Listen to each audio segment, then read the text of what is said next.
کی آواز نہیں نکلے گی تو پھر مینجمنٹ میں کام ہی کیسے ہوگا نا میرے پیارو۔ الحمدللہ والصلاة والسلام علی رسول اللہ صلی اللہ علیہ وسلم۔ تمام ذمہ داران، کارکنان، والنٹیئر حضرات، ہمارے دوست بھائی، سب کو میں خوش آمدید کہتا ہوں۔ ماشاءاللہ ہر علاقے، ہر محلے سے ذمہ داران یہاں تشریف لائے۔ اس میٹنگ کا جو اصل مقصد ہے وہ یہ ہے کہ آپ کو آپ کی ذمہ داریوں سے روبرو کرایا جائے اور کیا کیا خدمت آپ کو انجام دینی ہے اس حوالے سے آپ کو آگاہ کیا جائے۔ سب سے پہلے تو میں آپ کو رسول پاک صلی اللہ علیہ وآلہ وسلم کی ایک مبارک حدیث سناتا ہوں۔ حدیث کے الفاظ ہے، سچے رسول نے سچی زبان سے ارشاد فرمایا کہ مہمان اپنے ساتھ برکت لاتا ہے اور جس دسترخوان پر مہمانوں کی کثرت ہوتی ہے اللہ تبارک و تعالی اس گھر میں رزق کی فراوانی عطا فرماتا ہے۔ اب یہاں پر عرس قادری کا موقع ہے، میزبان پورا ڈیسا ہے الحمدللہ۔ ہر گھر، ہر یہاں پر بسنے والا عاشق رسول، عاشق اہل بیت یہ میزبان کی حیثیت رکھتا ہے، اور آنے والے ہر جگہ کے زائرین اور ہر عمر کا زائرین، وہ چاہے بچہ ہو، بوڑھا ہو، جوان ہو، وہ ہمارے لیے مہمان کا درجہ رکھتا ہے۔ اور مہمان جس گھر سے خوش ہو کر جاتا ہے نا، بزرگ فرماتے ہیں کہ مہمان کو خوش کرنا ایسا ہے جیسے آپ نے مہمان کو راضی نہیں کیا بلکہ اپنے رب کو راضی۔ مہمان کا مرتبہ بڑا ہے، مہمان کا درجہ بڑا ہے، اور ہمیں الحمدللہ ہمارے پیر و مرشد نے یہ سکھایا ہے کہ یہ تو دور جدید دور ہے، پہلے کی طرح محنت نہیں ہوتی، ورنہ جو لوگ بیٹھے ہیں، حاجی جمیل صاحب آج مجھے ذکر کر رہے تھے کہ 30 سے 35 سال سے آپ عرس کی پرمیشن کا کام کر رہے ہیں۔ ہمارے حاجی مظفر صاحب، آپ کے صاحبزادے بیٹھے ہیں، انو بھائی بیٹھے ہیں، بابو چاچا بیٹھے ہیں، دیگر جتنے بزرگ بیٹھے ہیں، میں سب کی بات کر رہا ہوں، یہ وہ لوگ ہیں کہ جنہوں نے ایک عرصے سے اپنی ذمہ داری سنبھال رکھی ہے۔ ان کو کہنا نہیں پڑتا کہ یہ کرنا، یہ جانتے ہیں۔ اب جو بندہ 30 سال سے ایک ہی کام کر رہا ہے اسے ہر سال کہنا نہیں پڑتا کر لو، اسے معلوم ہے مجھے کیا کرنا ہے۔ تقریباً حاجی صاحب اس وقت میں 30-32 کے ہوں گے جب سے وہ پرمیشن لا رہے ہیں، مگر انہیں یہ ہر سال یہ نہیں کہا مجھ سے کبھی کہ بابا آپ نے تو مجھے بولا نہیں، میں کیا کروں۔ ان کو معلوم ہے کہ یہ میری ڈیوٹی ہے، اور یہ ڈیوٹی کسی نے لگائی نہیں ہے، بابا صاحب نے خود لگائی۔ اور ہماری بھی یہ جو ڈیوٹی ہے نا پیارو، یہ ہم بھی خادم ہیں، ہم آپ کی مبارک آل ہیں، ہمیں اس کا غرور و تکبر نہیں ہے۔ ہم تو اس در پر کہتے ہیں یہاں پر جھاڑو لگا لیں، یہ ہمارے لیے کافی ہے۔ اس در کی وہ شان ہے کہ اس در پر جھاڑو بھی لگا لیں تو ہمارے لیے بڑے نصیب کی بات۔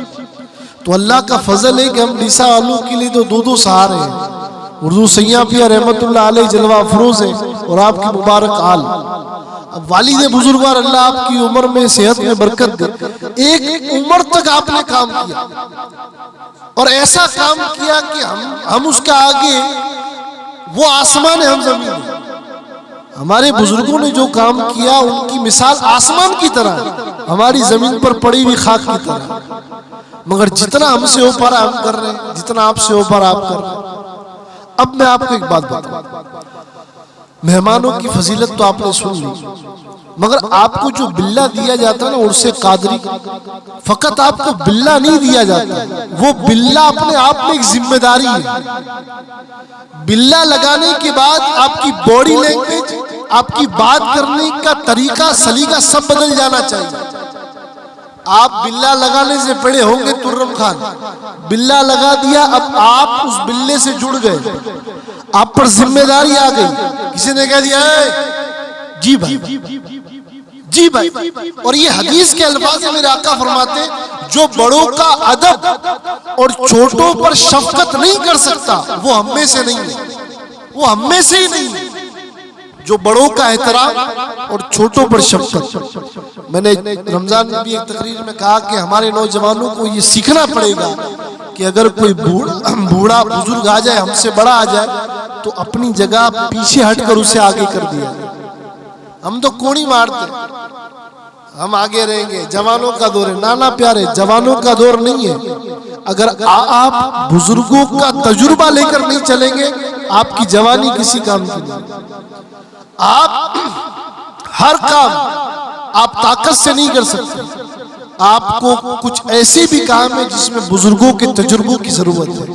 جب آپ کو کوئی بزرگ گائیڈ کر دے، نہیں بیٹا یہ مت کرو، آپ کو فوراً رک جانا، اور کوئی بزرگ آپ سے کہہ دے کہ بیٹا یہ کر دو، فوراً کر لینا۔ وہاں یہ نہیں کہنا ہے کہ یار مجھے تو بابا نے وہ بولا تھا، بابا نے بولا تھا، مگر بزرگ جو کہہ رہے ہیں وہ بھی سنو، وہ کیا کہہ رہے ہیں۔ ہم جو ڈیوٹی دیں وہ تو کرنی ہے، مگر کوئی بڑا بھی کہے کہ یار ایک یہ بھی کام ہے، جی بالکل حاضر ہے۔ اب جو اپنی ڈیوٹی سنبھالتا ہے، میرا مولا کے نوجوان ہمارے عورتوں کے ڈپارٹمنٹ میں کھانا کھلاتے ہیں، محمد پورہ، چھوٹا پورہ، بڑا پورہ، یہ 3 علاقے کے نوجوان یہ مردوں میں کھانا تقسیم کرتے ہیں، کھلاتے ہیں، لنگر کا اہتمام یہ سنبھالتے ہیں۔ اور جو ڈرائیور ٹیم ہے ہماری، وہ سارا انتظام لائٹ کا، پانی کا، یہ سب دیکھتی ہے۔ آپ کو کچھ بتانے کی ضرورت نہیں ہے، آپ سب جانتے ہیں کہ کام کیسے ہوتا ہے۔ مگر میں آپ کو ایک بات کہوں، اصل میں آج مجھے یہ بات آپ کو سمجھانی ہے۔ عرس کتنے دن کا ہوتا ہے بتائیے؟ کتنے دن کا ہوتا ہے؟ 2 دن کا ہوتا ہے نا، پہلے 3 دن کا تھا، اب کتنے دن کا ہوا؟ یہ پہلے دن تو سمجھ میں آتا ہے کہ آپ لوگ ذمہ داری نبھا لیتے ہیں، یہ دوسرے دن آپ کہاں غائب ہو جاتے ہیں؟ ہاں، پھر دوسرے دن جو پہلے دن کرتا پجامے میں ہوتے ہیں، وہ دوسرے دن جینس اور ٹی شرٹ میں ہوتے ہیں۔ تو میرے بھائی، پہلے دن کا عرس تو عرس تھا، دوسرے دن کیا تھا؟ دوسرے دن کی جوابداری کون نبھائے گا؟ اور ہوتا یہ کہ جتنا ٹیم کا جتھا ہمارا اندر ہوتا ہے نا پہلے دن، وہی سارا دوسرے دن بعد ٹریفک جام۔ اب جو کل تک سنبھال رہا تھا کہ یار یہاں سے رستہ ہے، سنبھل کر جاؤ، یہاں مت بیٹھو میرے پیارو، یہاں سے جاؤ، وہاں سے جاؤ، وہ خود وہاں کھڑا۔ تو یہ آپ کو سمجھنا ہے کہ ذمہ داری 2 دن کی ہے۔ اور میں نے آپ کو کہہ دیا نا کہ یہ باللہ فقط باللہ نہیں ہے، یہ جو آپ لے کے چل رہے ہیں نا، یہ آپ کے ساتھ ذمہ داری چل رہی ہے۔ آپ کا برتاؤ صرف آپ کا برتاؤ نہیں، پوری عرس کمیٹی کا برتاؤ۔ تو آپ زبان کو میٹھی، دماغ کو کول ڈاؤن، ایک دم شانت، اور اپنے اندر پھرتی اور رفتار، یہ 3 چیزیں آپ کو ڈیولپ کرنی۔ سستی کا یہاں کوئی کام نہیں، اور حقیقت بتاؤں یہ اتنا بڑا کام بھی نہیں ہے، 4-5 ہزار کو کھلانا کوئی بڑا کام نہیں، 10-10 ہزار، 15-15 ہزار کی مہمانی ہو جاتی ہے، پتہ بھی نہیں چلتا۔ مگر ہمیں خدمت کا موقع ملا ہے، یہ ہمارے لیے بڑی بات ہے۔ آپ کو معلوم ہے یہ جو بلہ لگاتے ہیں نا، میں کئی نوجوانوں کو دیکھتا ہوں، بلہ لگا دی چوڑے ہو جاتے ہیں، بلے میں پاور اتنا ہے۔ یہ بلہ بروچ جو لگتا ہے نا، بیچ عرس قادری کے ممبر، وہ لگتے ہی چوڑے ہو جاتے ہیں۔ بے شک فخر کی بات ہے کہ ہمارے سینے پر ہمارے مرشد کی محبت۔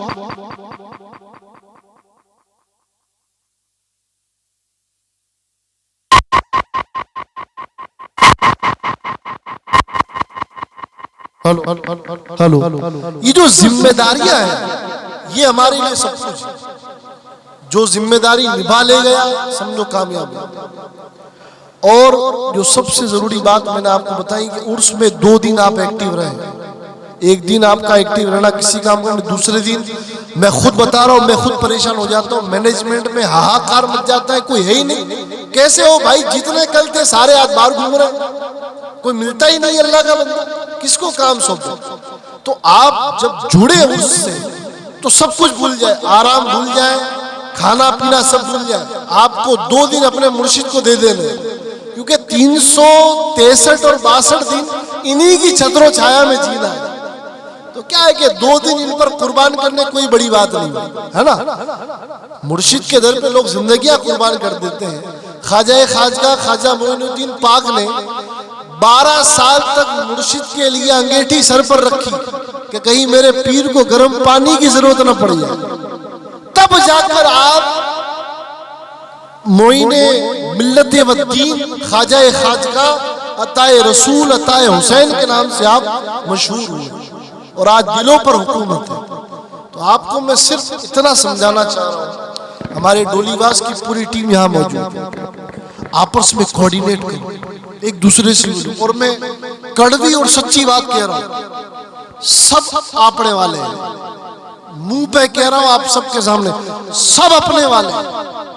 آپڑا والا نے وہ پھڑا ڈھمکا بھول جاؤ بھائی, زمانہ بدل رہا ہے, جو طور ہے زمانے کا اسی طور سے بولو.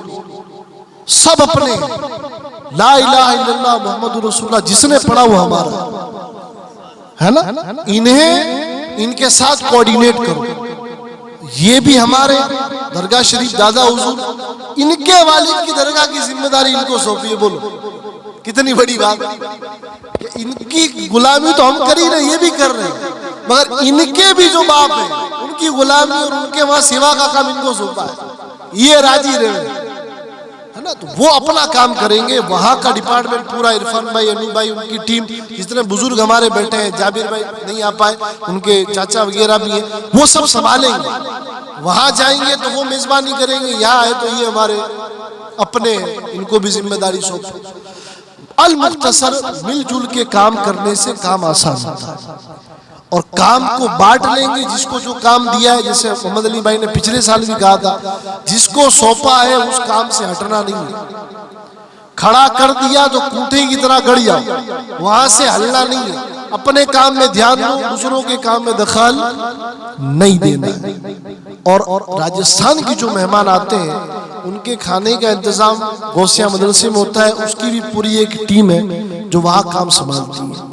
آپ لوگوں سے یہاں کا جو ڈپارٹمنٹ ہے درگاہ کمپاؤنڈ, اس کی ذمہ داری کی پوری امید ہے, اور امید یہ کرتا ہوں کہ آپ اور ہم اس کام کو بجا لے جائیں. کریں گے نا ہم لوگ انشاءاللہ مل کے, بھائی سب مل کے کریں گے نا ماشاءاللہ. ایک دوسرے سے کوارڈینیٹ کریں, ایک دوسرے سے ملے, ایک دوسرے کے ساتھ تعلقات کو بحال کریں. اور جیسے میں نے کہا نا کہ ہمیں الجھنا نہیں ہے, الجھنے کے لیے 362 دن ہے, اور اچھے اچھے الجھنے والے الجھ کے رہ گئے, کچھ حاصل نہیں ہوا. جس نے بھی اہل اللہ اولیاء اللہ سے دشمنیاں رکھی ان کا بھلا نہیں ہوا. ہمیں عرس کو بہتر بنانا ہے, کمزور نہیں بنانا. اتنا بڑا مینجمنٹ آپ کے دم پر ہے, آپ کے دم پر. آپ یہ نوجوان ٹیم جو ہماری بیٹھی ہے یہ آپ کے دم پر ہے نا. اس کا ہمارا, ہم اس کے ذمہ دار نہیں ہے, ذمہ داری آپ کی. کیونکہ عرس قادری, محمد علی بابا اکثر کہتے ہیں عرس قادری خانقاہ کا نہیں ہے, عرس قادری پورے ڈیسا کا, ڈیسا کے بچے بچے کا, ہر بوڑھے کا, ہر عورت کا, ہر ماں بہن کا, ہر بیٹی کا عرس. کیونکہ مجھے معلوم ہے کہ اس قوم کی مہمان نوازی کے بارے میں میری پھوپھی پیچھے آرام فرما رہی ہے. آپ اکثر کہتی تھی کہ اللہ تعالیٰ قوم دے تو ڈیسا والی, کیونکہ یہاں پر ہر کام سنور جاتا ہے. کسی کی موت میت ہو تو بھی سنور جاتی ہے, کسی کا سکھ کا کام ہو تو بھی سنور جاتا ہے. تو سنورنے والے بنائیں, اپنے آپ کو بہتر بنائیں, اپنی زبان کو بہتر بنائیں. اگر سینے پر بلّا ہے تو آپ کا دل نرم ہونا چاہیے, زبان میٹھی ہونی چاہیے. جہاں پر آپ کنٹرول کھوئیں آپ ہم سے رابطہ کریں, ہم آپ کے لیے حاضر ہیں. کوئی ایسا کام نہ کرے جس سے عرس کمیٹی اور آپ کی ذات پر اور عرس کا ماحول خراب ہو. اللہ تعالی ہم سب کو اتحاد, اتفاق اور ایک ہو کر اس کام کو انجام دینے کی توفیق عطا فرمائے. اب میں حضرت سے گزارش کروں گا کہ صدارتی خطبہ اور چند ارشادات آپ عطا فرمائے جس پر ہم اور آپ عمل کریں. نعرہ تکبیر, نعرہ رسالت.